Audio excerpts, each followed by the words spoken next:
Empreenda Assim, o podcast sobre empreendedorismo e negócios da Associação Comercial e Empresarial de Maringá.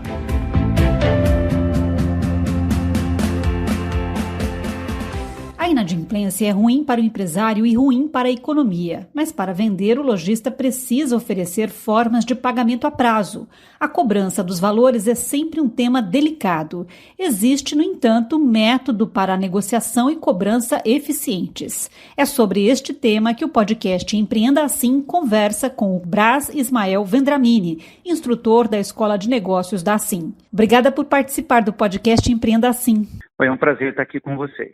O crediário faz parte do negócio?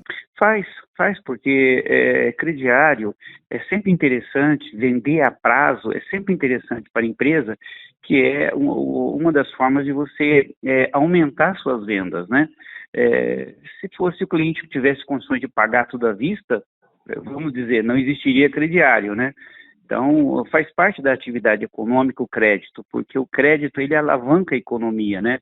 Ele gera mais aumento de venda, ele gera mais impostos. Então, toda atividade da economia ganha com a venda a prazo. Braz, o empresário precisa saber lidar com a inadimplência? Olha, a inadimplência ela tem que ser bem administrada pela empresa, né? Mesmo a empresa tendo um rigor bastante assim efetivo na avaliação de crédito, nos processos de cobrança, ela tem que ter muito cuidado com a inadimplência, né? Por exemplo, quando o empresário ele vai formar preço de venda de um produto ou de um serviço, ele tem que ter um estudo da sua inadimplência e dentro dessa formação de preço de produto e serviço já colocar aquele acréscimo que é a inadimplência prevista com relação aos clientes, né?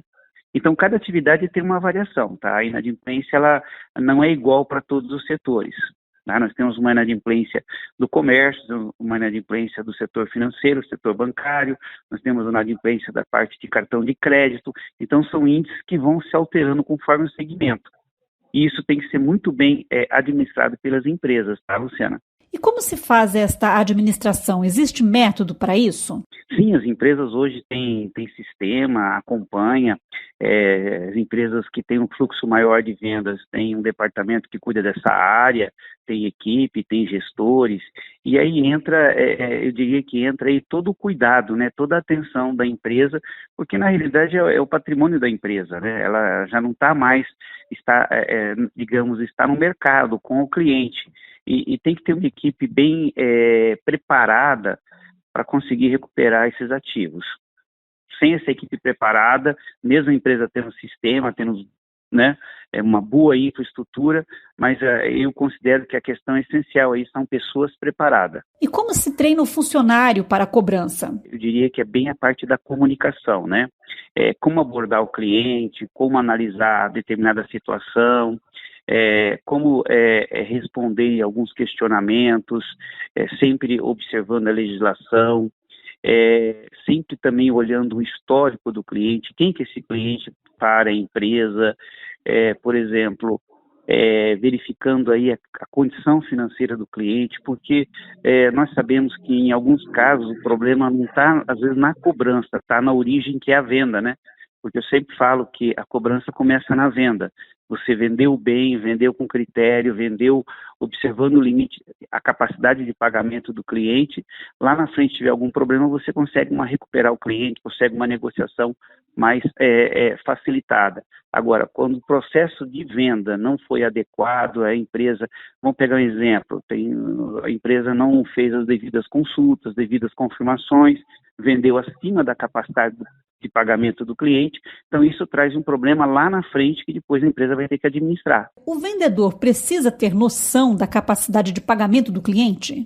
Sim, hoje muitas empresas, o vendedor ele tem a função de coletar informação, mas geralmente quem toma a decisão do crédito é um departamento que vai analisar a situação socioeconômica do cliente, avaliando qual que é o limite que o cliente pode comprar, qual que seria a parcela, qual a melhor forma de negociação, sempre observando a questão de risco, mas eu considero o papel do vendedor, o vendedor que está na linha de frente, essencial, porque ele é o responsável pela coleta dessas informações, só que, em regra, ele não decide a venda, né?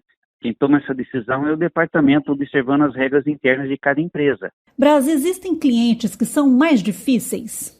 Sim. Hoje a gente tem um público muito preparado, né? Vamos assim, avaliar. Hoje um cliente, quando compra um produto, ele já sabe o que vai comprar, já sabe o preço, vai na internet, verifica se há reclamação, se há satisfação do cliente com aquele produto ou serviço.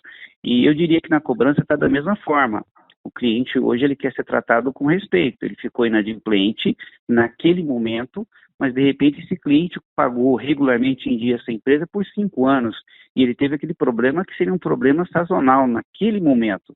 Então aí vai do preparo da equipe, da empresa analisar o histórico, saber quem que é o cliente, da importância dele para a empresa e tentar recuperar esse crédito, mas manter o relacionamento. Ou seja, o objetivo é que o cliente pague, mas que volte a ser um cliente da empresa. Consultar o serviço de proteção ao crédito é importante? Eu diria que é essencial. Você efetuar venda hoje sem fazer consulta, buscar informação junto à associação comercial, que é um banco de dados disponibilizado, um dos maiores do país, vamos dizer assim. Você está vendendo com venda nos olhos, você não sabe para quem você está vendendo, seja pessoa física, seja pessoa jurídica. Então eu considero essencial essa prática. Aliás, em toda nova compra do cliente, tá? Porque eu percebo algumas situações que a empresa consulta hoje esse cliente, daqui 2 meses o cliente volta a comprar, já foi feita a consulta e não faz uma nova consulta. Essa prática deve ser constante. Por que a empresa deve cobrar juros? Bom, a questão de juro também aí é um fator de educação, né? Se eu perguntar para você, por exemplo, vou fazer um exemplo aqui, você tem a fatura de cartão de crédito para pagar, você tem o carnê de alguma outra loja, quem que você vai dar prioridade? Você vai dar prioridade para o cartão. O cartão, não existe perdão de juro, né? Não existe perdão de juro, né? Então, quer dizer, o juro também é um fator porque, veja, quando eu vou ligar para o cliente entra numa fase de processo de cobrança, existem despesas que a empresa tem também. Esses encargos, juros e correção monetária que a empresa cobra, na hora que ela recebe do cliente também, é para amortizar essas despesas, né? Que em alguns casos não foram previstas na hora de formar o preço de venda do produto ou do serviço. Então é necessário ter essa cobrança. Eu diria que há casos em que você zera todo o juro, você cobra parte do juro, mas o importante é ter essa cobrança de encargos, multa, juro e correção monetária. E o protesto de títulos? O protesto é uma saída também. Às vezes a pessoa tem dúvida, mas eu vou colocar só no SPC. Eu falei, coloca no SPC, se tiver vários títulos do cliente, pelo menos faça um protesto também. É uma forma também de você estar ali exercendo o teu direito e conduzindo o cliente para uma negociação. Mais alguma dica? Eu acredito o seguinte, que as empresas têm que investir hoje na questão de relacionamento com o cliente, sempre preservando o bom relacionamento com o cliente. O bom relacionamento vai fazer que lá na frente, se esse cliente tem um problema com a empresa, você consiga conversar, negociar, entender o problema do cliente e também até fidelizar esse cliente, porque nós trabalhamos com fidelização na venda, né? Só que na cobrança, quando o cliente tem um problema, a empresa entendeu o problema, conseguiu negociar com o cliente, né? Houve esse pagamento do cliente. Então, o cliente também entende que ali ele pode estar sendo fidelizado, ou seja, ele passar a respeitar mais a empresa nesse processo. Muito obrigada por participar do podcast Empreenda Assim. Ok, eu que agradeço e fico à disposição. O podcast Empreenda Assim conversou com Braz Vendramini, instrutor da Escola de Negócios da Assim. Obrigada, ouvinte e associado, por acompanhar o podcast Empreenda Assim. Até a próxima.